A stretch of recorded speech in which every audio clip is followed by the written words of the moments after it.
Hello, আসসালামু আলাইকুম। অনেকের দীর্ঘদিনের প্রশ্ন, এসএসসির পর ডিপ্লোমা করলে কেমন হয় এবং কিভাবে করতে হবে। আজকে আপনাদের সম্পূর্ণ জানানোর চেষ্টা করব। প্রথমেই আসি এইচএসসি।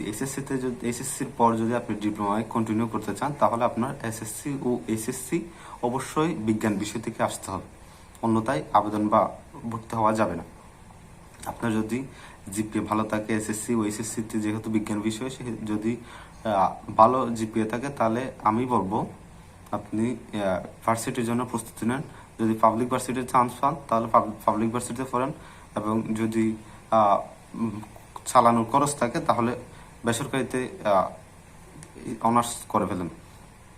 অন্যথায় যদি আপনার খরচ চালাতে অক্ষম হন অথবা আপনার কাজ করার যথেষ্ট ইচ্ছা সাধ্য থাকে, তবে আমি বলবো ডিপ্লোমা করে ফেলুন। ডিপ্লোমা করলে আপনার জন্য প্রথম থেকে 2.5 থেকে 3 বছরের ডিপ্লোমা হবে। তারপর আপনি সার্টিফিকেট পাবেন। সার্টিফিকেট পাওয়ার পর তারপর পরবর্তীতে যদি আপনি বিএসসি করতে চান, তাহলে আরও 4 বছর, সব মিলিয়ে 7 বছর মতো চলে যাবে।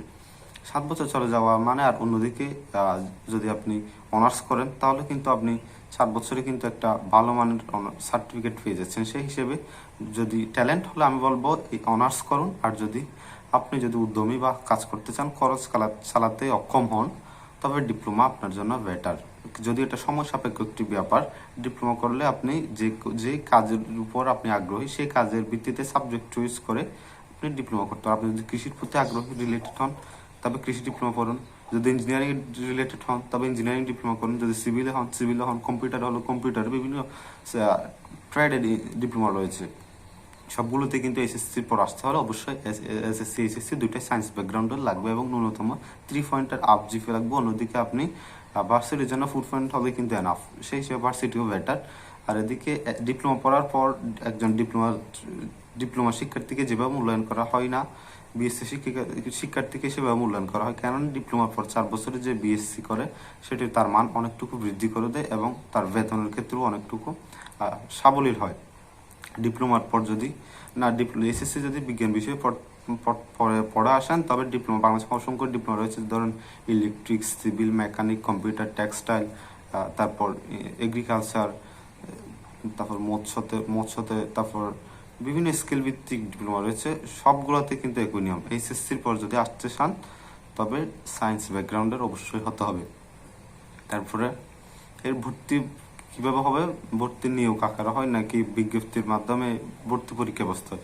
এটার জন্য 25 সালে এসএসসিতে আসার জন্য ভর্তি পরীক্ষা হচ্ছে এবারে প্রথম, এর আগে ছিল না। সেটি শুরু হয় আপনার এইচএসসির রেজাল্ট প্রকাশের কিছুদিন পরে, কিন্তু নিয়োগ দেওয়া হয়। এই সময় দিবে না, কিছুদিন পর ওয়েট করতে হয়। এইচএসসির পরীক্ষার রেজাল্ট যখন পাবলিশড হবে, ভার্সিটি যখন প্রস্তুতি নেবেন, তা সেই সময়কালীনে এটিতে নেওয়া হয় 3rd সেমিস্টার থেকে শুরু করে। তারপর অনলাইনে সাবজেক্ট ভিত্তিক শর্ত থাকে অনেক। বেসরকারি পলিটেকনিক রয়েছে, তবে সরকারি একটু বেটার। বাংলাদেশে 3rd সেমিস্টারে খুব কমই ভর্তি হয়, সেই জন্য সরকারি বেটার। আবেদনের জন্য আপনার www.vtv.gov.vt যে কারিগরি শিক্ষা বোর্ডের যে ওয়েবসাইট রয়েছে, সেটির মাধ্যমে আপনারা আবেদন করে ভর্তি হয়ে যেতে পারেন। এটাই বেটার পদ্ধতি। এসএসসির পর ডিপ্লোমা ভর্তি বা ডিপ্লোমা নিয়ে যে কোনো প্রশ্ন থাকলে আমাদের মন্তব্য করে জানাতে পারেন, এবং আমাদের চ্যানেলটি ভালো লাগলে সাবস্ক্রাইব করতে ভুলবেন না। এই ছিল আজকে আমার কাছে। ধন্যবাদ সকলকে। আল্লাহ হাফেজ। আসসালামু আলাইকুম রহমতুল্লাহ।